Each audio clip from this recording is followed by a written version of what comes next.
When I was young, I was a bit of an outcast, but that is good. It made me grow up a lot faster. And during that time, I was turning away from a lot of childish things. And that's when I kind of ran into anime. And that's what made me really like anime, because I felt it wasn't childish. And anime has an obsession with romance. And it made me really get into it and like it, seeing the genuine, authentic moments and fun that can be had in it. So a lot of decisions I learned from the anime actually impacted my real life decisions when I had issues going on with real people. And I'm low-key curious if anybody else has had something like this happen. If it did, tell me about it in the comments. And while you're down there, you should also sub. You guys should help me reach 1K by the end of this year, pretty please. Thank you very much. It started with my favorite anime of all time, Mayo Chiki. When I first watched it, it was kind of a wild premise where it's about this guy who's definitely afraid of women, finding out the most popular boy in school is actually a girl who's trying to be the family butler to her rich friend. And watching their chaotic day-to-day life kind of made me take a hard look in the mirror and think about what is it that I actually want out of life. And if I was to have a relationship, how would I want it to be? Because at this time I was just kind of going through life and talking to people, but it just seemed kind of bland, and most people seem kind of bland to me. So I'm looking at this like this is a genuine level of fun that I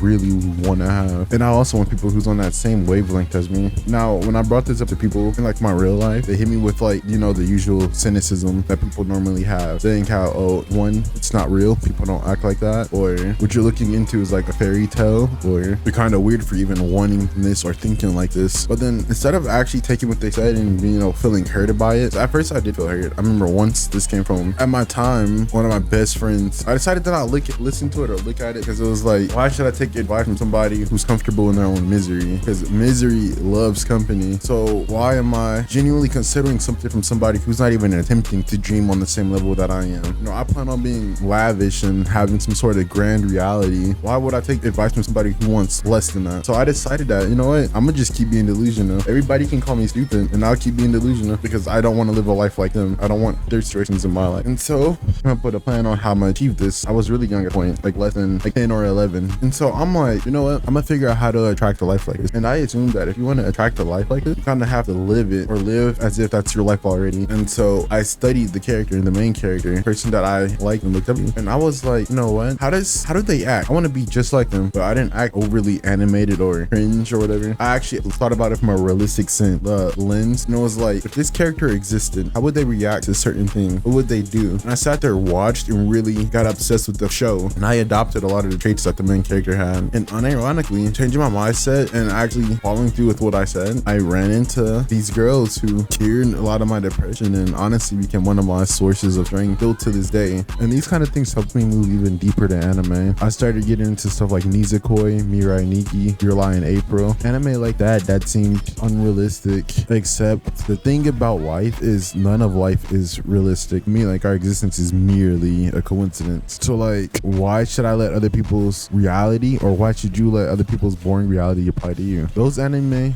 taught me to like really look at other people's feelings and then like evaluate my own impact on them, and what does my feelings mean to others, and in the same vein, what does their feelings mean to me? I started thinking like, what would I do if I was placed in their situations, and how would I react? And if something happened or changed, would we be able to make it back together if I was in their shoes? I would start thinking about like whether or not we would grow or we'd fail, and if we did, why would we? And it's a lot more anime I thought about like that. Now there's this common criticism that I hear people say for anime characters, which they say, oh well, anime characters are generic basic self-inserts meant for shy losers. But I hate that critique, because that comes from people who are arguably worse. Like, the same people calling any main character a self-insert are the same people that have no friends, or just overall complete losers too in their own vein. People who wouldn't even like touch their doorknob to go outside. And like, yeah, are they correct? I mean, at some point kinda, but like most of the shows that they say this about is just not correct. Which, I mean, I guess it's only correct if you're watching a show with a stick up your ass the whole time, then maybe. But they try to say like characters that are self-inserts, like basically the person watching it can pretend to be the main character and get lost in a fantasy world, which isn't a bad thing. But that's also not even the case most of the time, because they take a basic trait about a character and then try to make that their whole thing, and then say, well, that's just a general synapse of any character. And like, there's no character who's a bigger issue issue of this than Kirito. Kirito from Sword Art Online is quote unquote the most basic self-insert character of all time, which I can see how he would be a self-insert, but he's really not even that much of a self-insert, at least in my opinion. Kirito is a stoic character, and his mindset is driven by a lack of self-love and guilt, and he chooses to step up to protect the powerless because he kind of feels like he has to. It's his moral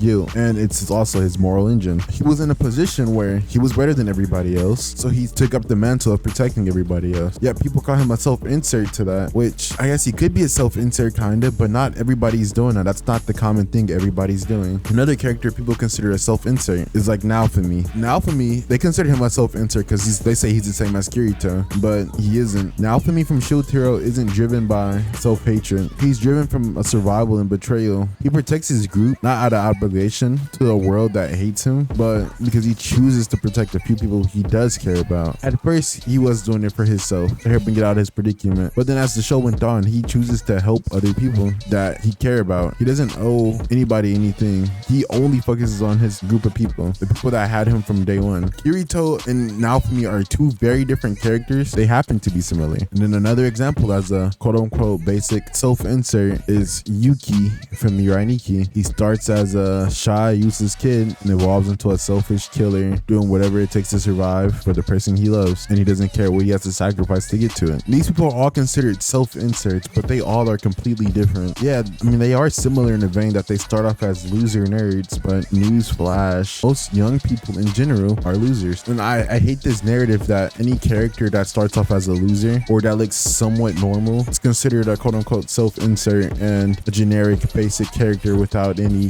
depth or necessity to them. You know, I'm not about to go out here and say Sword Art Online is like the best show of all time, but like that show gets slandered so common, it's actually kind of insane. It's a reason why it's popular, because it's good. Whether people are not like to hate it because some YouTuber said so doesn't change the fact that it's good. And there's real lessons to be had in all of these stories, which are drastically different, which if everybody's just the basic self-insert wouldn't really make sense. They'd all technically learn the same lesson, but they don't. So just because you relate, if you relate to any of these characters, you see yourself in any of these characters, and you look up to these characters, don't feel embarrassed to, because people say Superman and Batman have distinct characteristics and personalities, which they do, but they're also self-inserts. A lot of people don't know what they're talking about when it comes to stuff like this. And if you relate to any of these characters, I wouldn't listen to anybody else telling you that it's weird to be who you are. And on top of that, most of these people are genuinely sad people. And then another thing I have about these two is the same people that like are quick to make fun of an anime character for looking basic because the anime character has black hair and is short like majority of boys in Japan. These people, a lot of people pride themselves on being normal, which isn't a flex either. Like, nobody, why would you want to be normal? I don't get what the joy in wanting to be a fucking NPC. There's much more than life than just being the perfect side character. Now, this is the most questioned about anime genre ever. Harem animes like High School DxD, To Lover, Girlfriend, 100 Girlfriend. Most people look at these harem setups and be like, instantly, no way this would work in real life. Not in the real world. And a lot of times these people only say no because most people love is completely conditional. They only love people whenever it's convenient for them to love them on their own strict term. And the second things gets hard or complex, they just give up. Now, personally, me, this is why I consider people who don't like anime low-key kind of red flag, kind of. Unless they're like coming from a generation where that stuff was weird or something. If it's somebody that's like and similar to me in age and they don't like anime, I consider that a red flag. Like, why? What does that say about you? Like, well, like that's saying you're like not open to anything or critical thinking or anything, in my opinion. I'm not saying you have to like every anime, but it's a red flag for me. And personally, I don't want a shallow, conditional life, and I refuse to keep people around me who settle for stuff like that. You know, I'm looking at the people in these shows and they call these women desperate, but when I look at them in the show, they're almost never desperate. And on top of that, it's the reason why they all like singular person. It's because the person genuinely cares a lot deeper than anyone else around them, that it's worth being together than separate. You know, the main character in these shows pay attention to the smallest details and communicates openly, and they're willing to sacrifice themselves and everything about them just for the people that they love. In real life, people don't really do stuff like that. In real life, the small things are kind of what make or break everything, and a lot of people just give up. That's why they don't think a lot of this stuff is possible, because to them it's not possible, because they refuse to be great, they refuse to stand out. They have to be normal because society tells them it's normal. They can't think or do anything that's different from what society tells them to do. But if you made it this far, I'm assuming you care about what I have to say, and if you do, I want to let you know that you control your reality. No, don't just give up on something just because it seems hard. If you love somebody, they'll make you want to push through to it. If you really love somebody, the hard moments aren't really hard at all, or at least that's what I'm happening. That's what I'm seeing. That's what I believe. Let me know your comments down below, and if you agree with what I have to say and you made it this far, you should subscribe and help me hit 1K by the end of this year. I believe we can do it. Thank you. Love you guys.